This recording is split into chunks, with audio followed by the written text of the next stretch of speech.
Hello and welcome back to another SciPhi Short.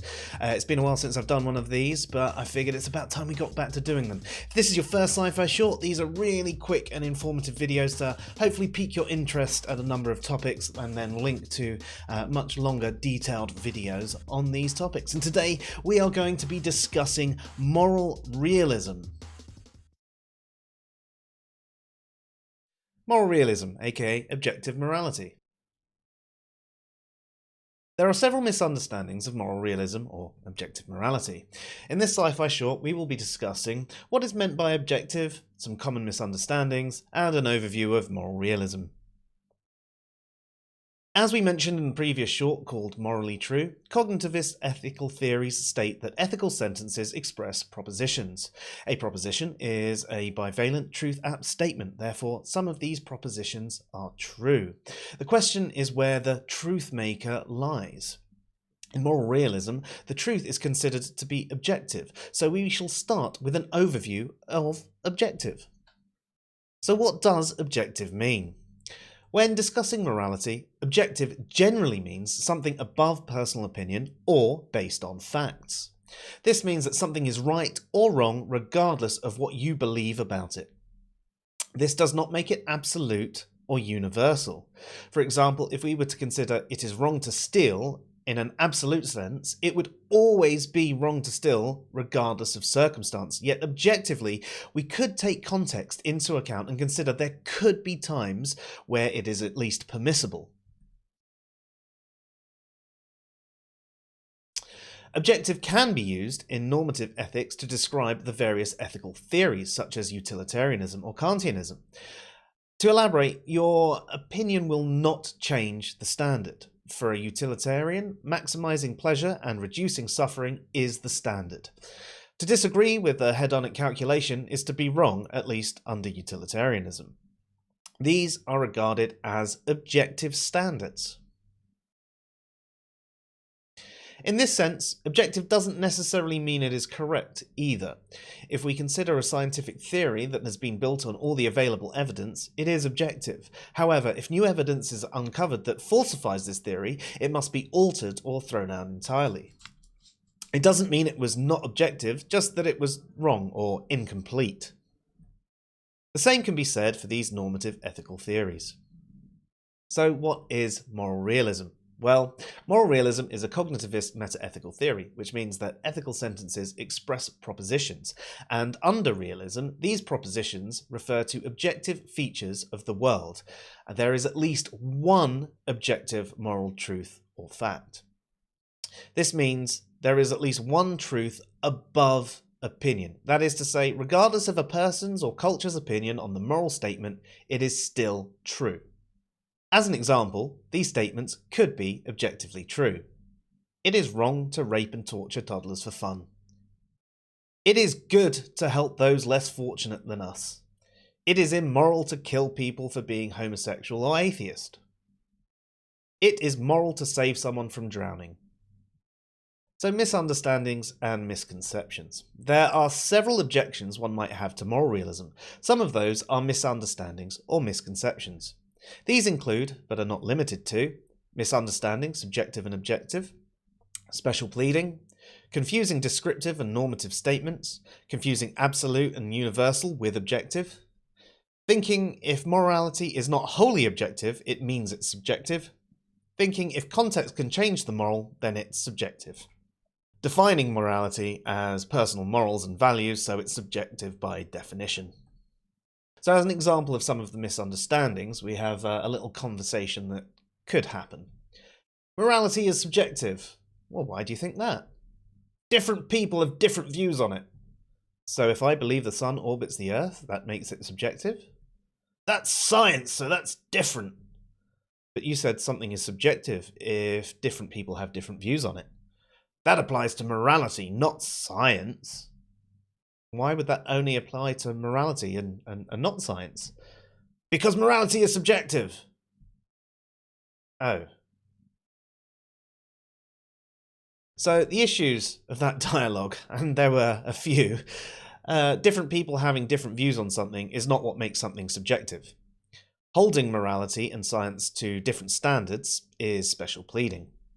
They engaged in circular reasoning, and they started with the conclusion and reasoned from there. Being charitable, we could say science is a method of investigation with physical results, and the other is an abstract concept. So if we replace science with other abstract things like maths and people disagreeing with 1 + 1 = 2 because there are different types of math, what about the rules of logic? Some people disagree with the law of identity or excluded middle. Does that make them subjective? So if we replay it but with something a little more abstract, morality is subjective. Why do you think that? Different people have different views on it. So if I believe the law of identity doesn't work, does that make it subjective? That's logic, so that's different.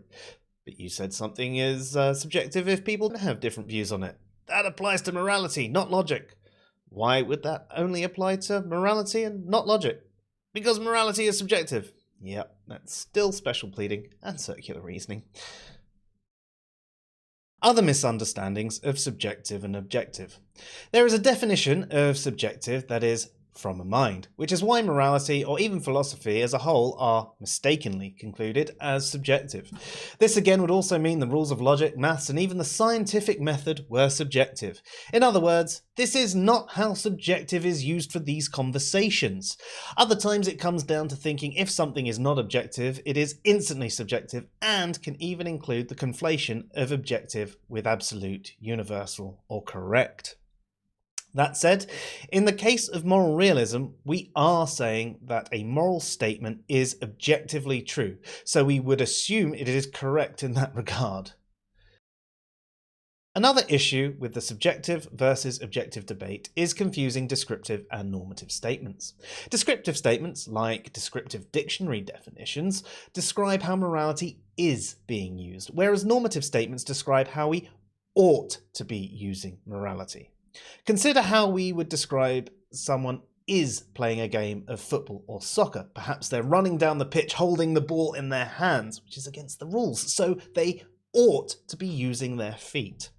Descriptively, arguments can be made for subjective, relative, and objective morals and morality. These arguments or statements often don't tell us what is right or wrong, just what people believe to be right or wrong. Normatively, morality is objective. These statements provide answers for what is right and wrong, regardless of what people believe. Moral realism comes in two main subdivisions: ethical naturalism and ethical non-naturalism. If we consider what we have discussed about moral realism so far, we know that ethical sentences express propositions. Some propositions are true. Those propositions are true regardless of human opinion. The above is true for both types of moral realism. The difference is this. Naturalism, these moral features of the world are reducible to some set of non-moral features.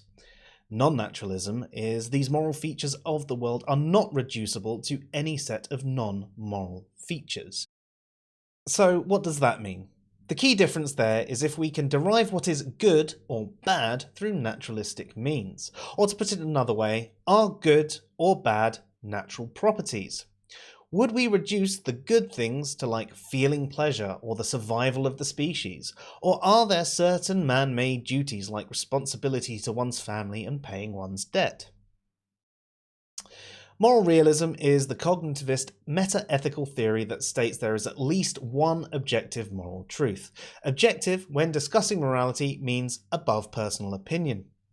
There are several misunderstandings about objective and subjective that cause faulty conclusions around the topic, and there are a number of arguments against moral realism or any form of cognitivism, though those presented today were based on the misconceptions.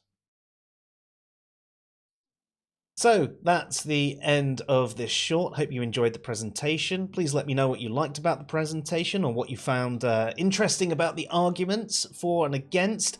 Obviously, there are a ton of arguments against moral realism that are better than those presented today.